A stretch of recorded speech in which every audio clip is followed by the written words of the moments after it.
Alright guys, I thought I'd just show you. That's what I painted last night. That's the jigs I made last night that you saw on the page.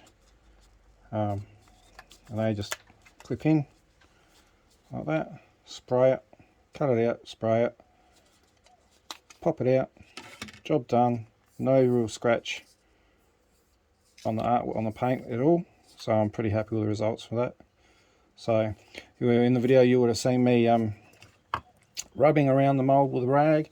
That's just to make sure it's all pressed down and just trying to get the heat away from the lures as quickly as I can, so to speak, and then just keep it all nice and flat. Make sure and just check to see how much it's sucked in around there. But other than that, yeah, it's all pretty good. First time I've done all this way anyway. This rubber is just a sealant for like waterproofing cars and doors and stuff, so I just do that. Easy enough to replace when it starts wearing out, like it's getting stuck on here, but yeah, it just makes a good seal for when the plastic sucks down. So no, I'm pretty happy with it. I'll get on to doing a cutting out the patterns in a minute. Alright, thank you for watching guys. Alrighty guys, I'm just going to show you this scrap piece of plastic what I do when I make my stencils, how I go about it. If I'm just doing a pattern, I'll just go around and do that. Just doing the texture first, just to give us an idea of what you want, so to speak. You know, see what it looks like on the lure. See if it looks alright. If it looks alright, it makes it to the lure. If it doesn't, it gets redone on another mould. But I did try and use a craft knife to cut it out, but you always get out of control with it. Now I've got this soldering iron, doesn't matter what soldering iron it is, but what I've done is I've kept this tip aside, especially for doing this. I don't use it for soldering, this is just for doing this mould cutting. So what I do, and I only use the top tip of it, don't actually do a lot any deeper because it makes it too wide. So I'll just come in and I'll just trace to the pattern that I want.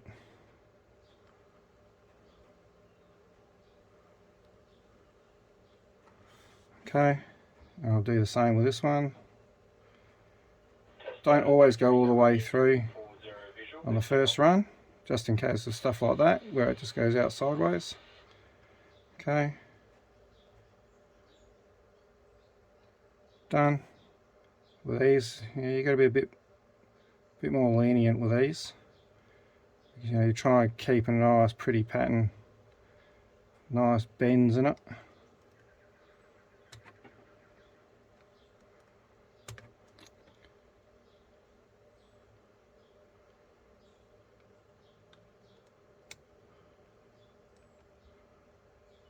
Alright.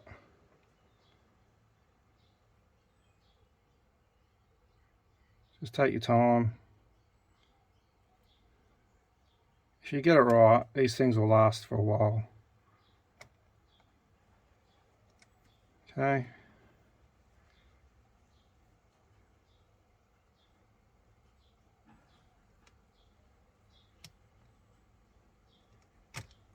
Right.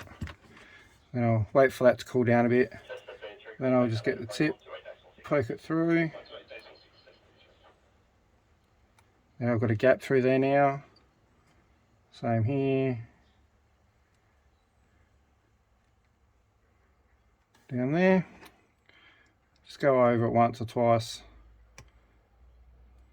So once you've got it 3/4 of the way through, it's actually a lot easier. You can see how much quicker I can go with the second one, because all you're doing is just clearing out the valley that you've just made and you're turning it into a proper hole.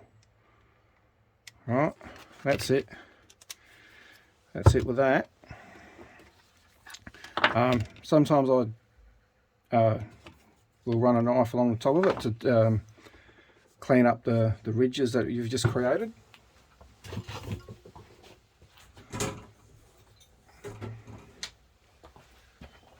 I've got one of these little craft chisel things that I just carefully, so you don't cut your hand over the ridge.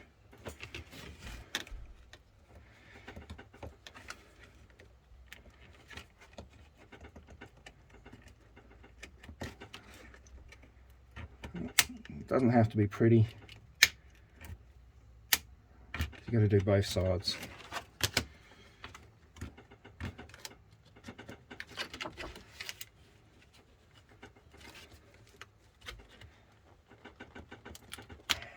Sometimes it's really hard to do.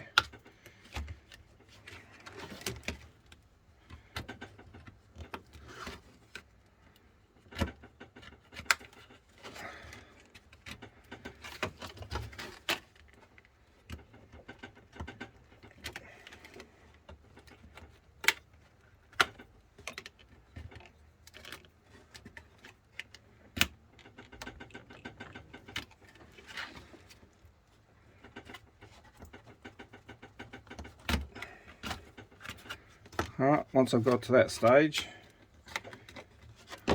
alright, I'll get some sand, wet and dry, like really rough wet and dry sandpaper, and give it a good clean up.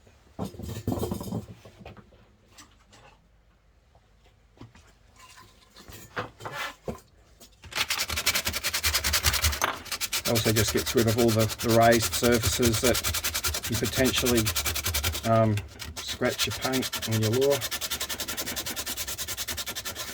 It's easier doing it on a flat one than it is in a mould, but this is just giving you an idea of what I do. Just give it a wipe down. Now I get my little X-Acto knife, and then, don't know if you can see it, but you get these little joins and stuff like that. Then you just come along,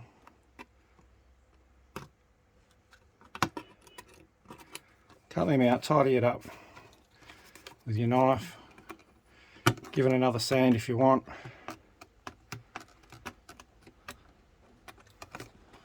Okay, so there's still some joins, and they're not joins, but stuff that's in the valleys there. Depends on how fussy you want to be. Sometimes having little imperfections in it, I suppose, makes it look a bit more realistic, because nothing in nature is perfect.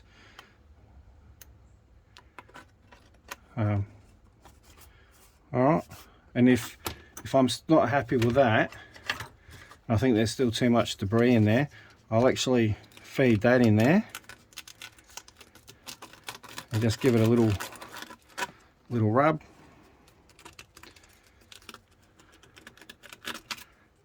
And that'll actually help clean out some of the debris that's in there. Alright, so just imagine that on inside the body of the lure of one of these. Wham bam on the side, job done. Tidy it up, paint it, and then that's what it starts looking like once you've painted it a few times. Hope that helps and gives you guys an idea. That's just what I do. Like I said before, I'm only just starting to do this, so I'm just having fun experimenting with the way I'm doing it. So thanks for watching, guys.